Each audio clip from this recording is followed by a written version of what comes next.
Hey guys, Dabadoo here. So I just want to come out with a build update video for my Spellblade Shatter Strike proccing Fire Aura character. It's a very strong character. I'm really enjoying it. And there's a couple of things that I want to cover and talk about in this video to help people out. So the first thing is loot filters. People have been asking for them. So earlier today, I built 2 loot filters. One is a campaign loot filter, and the other one is a monolith loot filter.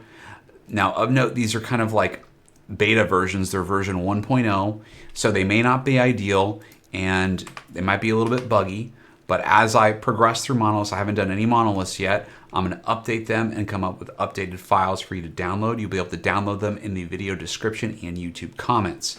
Now, one of the criticisms of my last video was I didn't have any gameplay footage to show off because it was a pure theory craft. Well, now I got some gameplay footage to show off. When I was going through the campaign, I made sure to record all my boss kills. And so you get to see how this build progresses from the very beginning up to the very end and killing the last boss from 0 to hero, okay? Now, when you see me kill the last boss in the gameplay footage, this is the gear that I'm literally wearing. I have not done any monoliths yet. This is the gear that I was able to cobble together throughout the campaign. You'll note that it's not ideal gear. It's just what I was able to pick up. It doesn't look anything like the gear in the theory craft last Epoch tools build that I have posted, okay? But despite that, it still chewed through everything. It really just felt like I was just shredding everything in front of me, face tanking everything in front of me. It felt good. Also, what I'm going to do after the gameplay montage that I'm going to show off is I'm going to talk about how to build this character from start to finish. You know, the different passives that you want to take, the order of the passives that you want to take, along with your masteries, okay? There's been a couple of changes. One of the things is, at least until you get really good gear, what you're gonna wanna do is you're gonna wanna incorporate Mana Strike. This is probably gonna be your first specialization you're gonna pick. And then your second specialization is probably going to be probably Flame Ward or Shatter Strike, depending on which one you can get first, okay? So guys, enjoy the gameplay montage, and I'll see you afterwards. All right, bye.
Welcome back. Hopefully you enjoyed the gameplay footage. All right, so let me talk about my character. So the first thing is I'll just go over the kind of the gear that I have and what's special about it, if anything. So I was able to kill a bunch of empowered Nemesis monsters throughout the campaign, and because of that, I was able to get some nice sealed affixes on some of these item drops. So for example, 56 physical resistance, 61 cold resistance, and because of that, I was able to basically cap my resistances by the end of the last act throughout the campaign. So that's nice, and that's going to treat me well when I start Monoliths. I have not started Monoliths yet. But other than that, none of this gear looks anything like the Theorycraft gear that I have, and that's just indicative of the fact that you can kind of just play this build, pick up what drops, and just go with it and make something work. Okay, so let me talk about my skill progression. Okay, and what you would want to do first. Okay, so the first thing is, let's go to the passives. You're going to start with Mage. Okay, what you'd want to do is you're going to pump up your int. Also give you resistances and lightning resistance there. Put 2 points here. You're going to put 5 points here.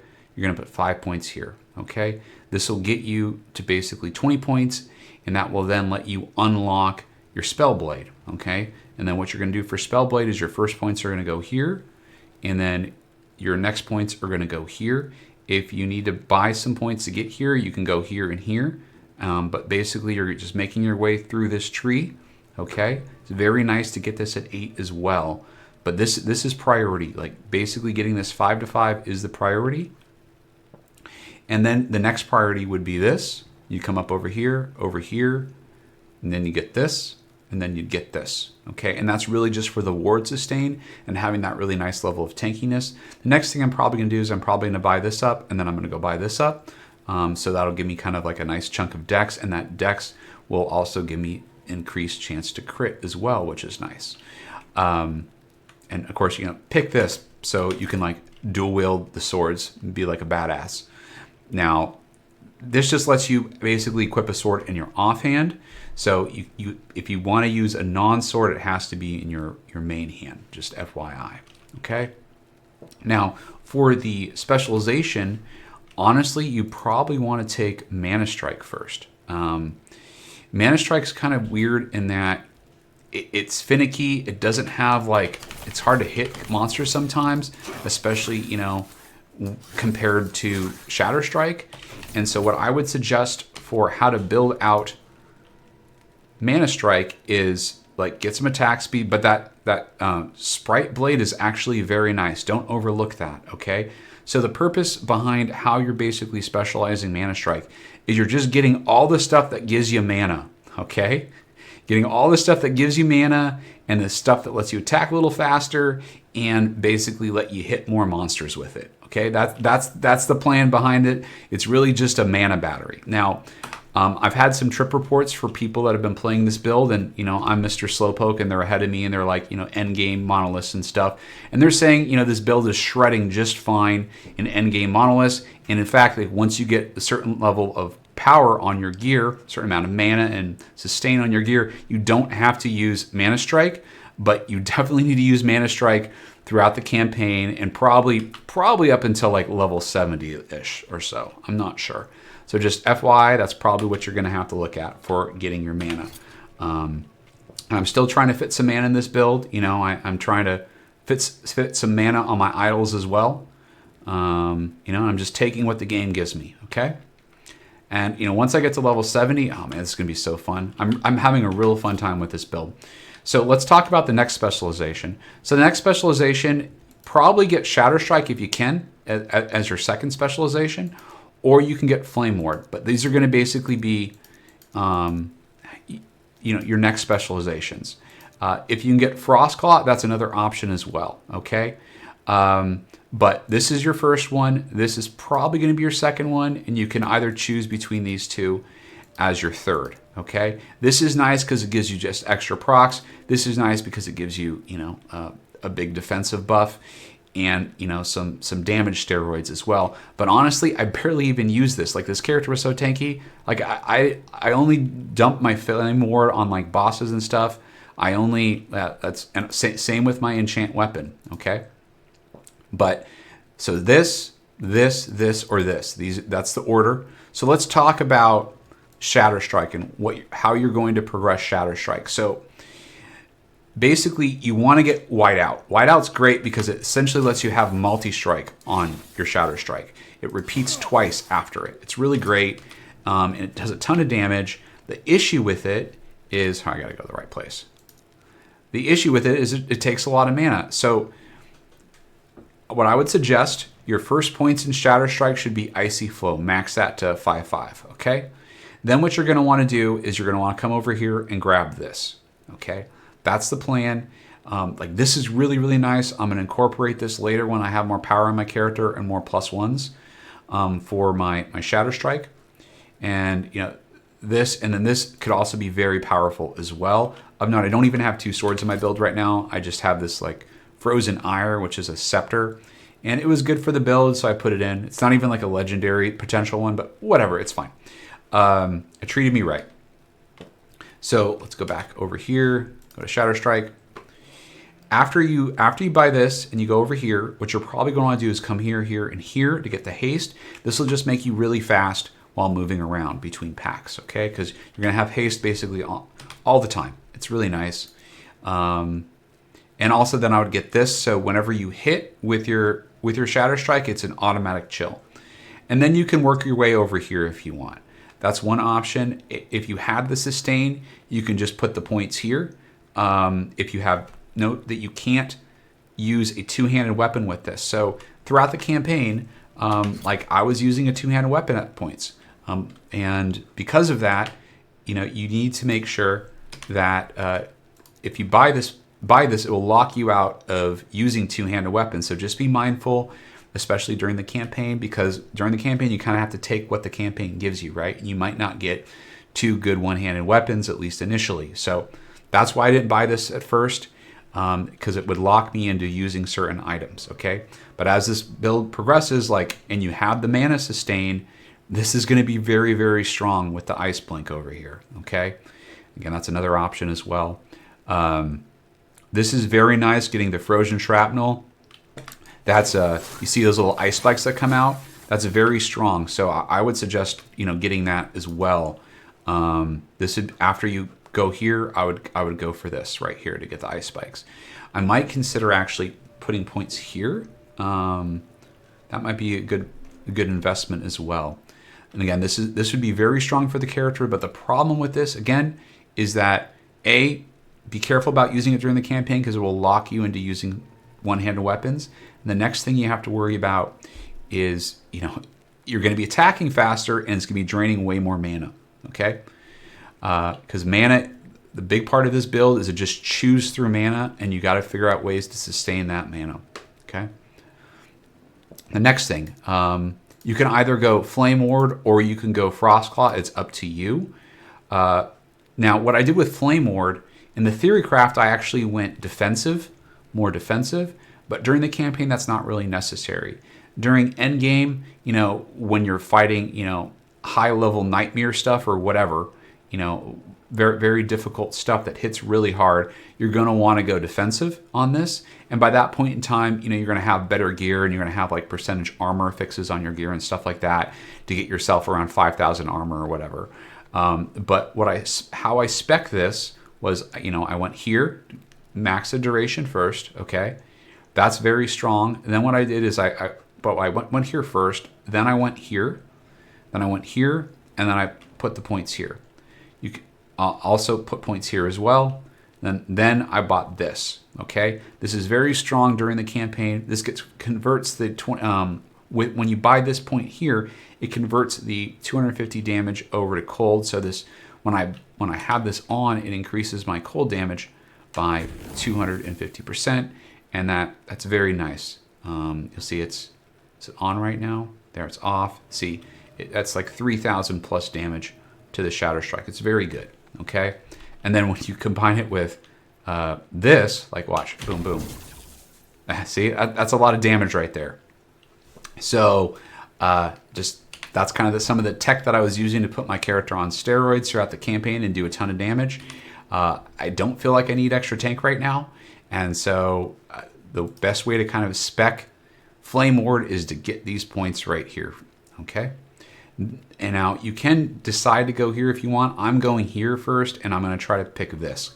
I'm going to basically try to have ward retention, so I can basically build up a bunch of ward while I have Flame Ward on. I think this will, serve me well until I progress my character more and get better gear and get more like +1s to Flame Ward or whatever, so I can get to like level 23 or something. Now, Frostclaw. The priority for Frostclaw is you want to rush this right here to get a chance on melee hit to basically proc your Frostclaws. This will proc off of your Shatter Strike. It'll also proc off of your Mana Strike. It's very, very nice. So whenever you hit with something, that's a 30% chance that you're going to proc Frostclaw, and Frostclaw is very nice as well. Next, what you're going to do is get this, because basically those little claws that go out, they do spell damage, and you don't really have a lot of spell damage on this character, really, for the most part. You're just rocking. I mean, you got you got spell cold damage here, but basically what you're rocking with this build is you're rocking melee damage, right? So you're going to want to find a way to convert that melee damage over to spell damage. This is very important. I'm not sure about, spending 4 points here yet, but this is what I did. I went here, here, here. I went here, here, here, and then I'm putting points here right now. So that's kind of how I progressed Frostclaw. Now, just taking this back a few moments ago, if you look at the passives, that Frostclaw chance, the 30% from the specialization, stacks with the 20% here, so that's a 50% chance to basically proc your Frostclaw, and it's very nice. And again, it hits kind of hard because you're converting all of your melee damage over to spell damage. So that's the plan behind Frostclaw. I'm probably just gonna put the last 2 points here for now until I can get my Frostclaw to like level 22 or 23, and then I can be more creative with what I do and try to possibly fit in, Elemental Nova. Another option that I can try to fit in is Ice Barrage, which I might actually go for Ice Barrage instead of Elemental Nova. So yeah, that's the plan there. Now, the last specialization that you're going to get is Enchant Weapon. Enchant Weapon's very strong. It has a lot of steroids on here. And what I chose for my steroids is I got the icicles. I really like icicles. I like shooting icicles, and I like that they pierce. So I went here and I got the icicles. Next thing, well, actually, the first thing you do, is you get the duration. So put your first 4 points here in duration. And then from there, what you can do is you can go here, and then you can go here for the icicles and get them pierce. And then what I did is I went up here and I grabbed this, and then I'm currently spending points right here. Okay, so this will be 4 out of 5 once I get to 20. So that's how I have my Enchant Weapon spec right now, and I'll be kind of fitting in kind of fancier specializations once I get +3 or whatever to these different skills. I can fit in more, right? So for example, if I get more to my Flame Ward, that'll give me enough points to kind of go over here so I can cast it twice. But that spreads me too thin right now, so I'd rather just cast it once and try to get some more retention and just get the quality of life from the damage and stuff like that. Okay, so that covers the skills and the passives. For itemization, you're looking for flat cold damage or flat melee damage, flat chance to crit, melee critical strike chance. That's very nice. Melee attack speed is very nice. Basically, the affixes that I have in the last Epoch tools build link, those are the ideal affixes, but you can kind of mix and match, and any of those things, like intelligence is nice, mana is nice. I got Shatter Strike on this, which is really cool. Of course, I can't upgrade it right now, but whatever. Lightning critical strike multiplier, that's a dead affix really for me. But I don't have a shard to re-roll it, which is unfortunate right now. Get some mana regen in the build. You're going to use mana. Get some crit chance. My crit right now is 30%. Or 29% with this. Now, with the Mana Strike that I have, it's probably close to 100% because for Mana Strike, this is a way to basically get a ton of mana, is you get critical rejuvenation. So basically you nerf the damage that Mana Strike does by not being able to use your crit multi, but it basically almost guarantees a crit, and that's 9 extra mana right there. And when you put that on top of this right here, for 80% mana gain, that ends up being a lot. So just hitting a couple times will just like fill you all the way up. It's very nice that way. Let's see if anything else I need to cover. Right. Let's talk about how to install the loot filters. Okay. How would you set this up? How would you install this? So what you'd want to do is you'd go to your loot filter here, and then what you'd do is you'd go to where it says export filter, and you just click on open custom filter location. This will then open up basically this path on your computer. Okay. So it's in your app data. So it's app data. Okay. And it's 11th hour games, I believe. Let's see, where is it? No, it's, sorry, it's not app data roaming, it's app data local low, okay? So if you do that shortcut to get to app data, make sure to go back one and go to local low, and then it's 11th hour games, and it's last epoch, and then you open up the filter folder here, and this is the path, okay?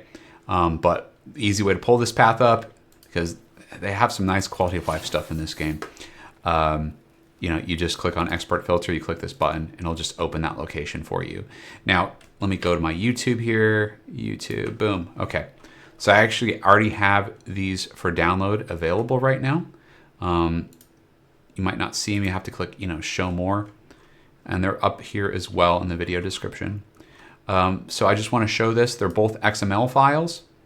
And they're on my Google Drive. I have a small channel, so I can do stuff like this. I can literally just host files on my Google Drive, and it's not a problem. So what you're going to do is click the link, and then you're going to click download. Now you're going to get like this little thing. Hey, be careful. It might be a virus. Just click download anyways. Doesn't have a virus, guys. It's an XML file. You can look at it yourself if you want. And then what you're going to do is you're just going to basically you download the 2 files, and then you just paste them into this folder right here, and then you reload the game, and you'll see these loot filters for selection. Now, like I said earlier in the introduction, these are kind of like beta versions of the loot filters, and I will be tweaking them and improving them as I go along. I haven't really tested them out that much, but from a theory craft standpoint, these loot filters should work, just like the build worked out. So guys, I think that's it. I think that's all I needed to cover. Again, the gear that I have is not ideal, but you can just, pick up gear that kind of works for your build. And the goal is to try to get gear somewhat similar to the Theorycraft build that I have with all those T7 affixes. You're not going to get all those T7 affixes. You don't need them, okay? This build has nothing like the Theorycraft gear that I have, and it's still a monster. And based off of like reports from other people playing this build that are further ahead of me, like this build is continuing to be super powerful in endgame monoliths and just shreds just like it does in the campaign. So yeah, guys, well, hopefully you enjoyed the video, and I'll probably post another update in about 2 days from now. All right, take care. Bye.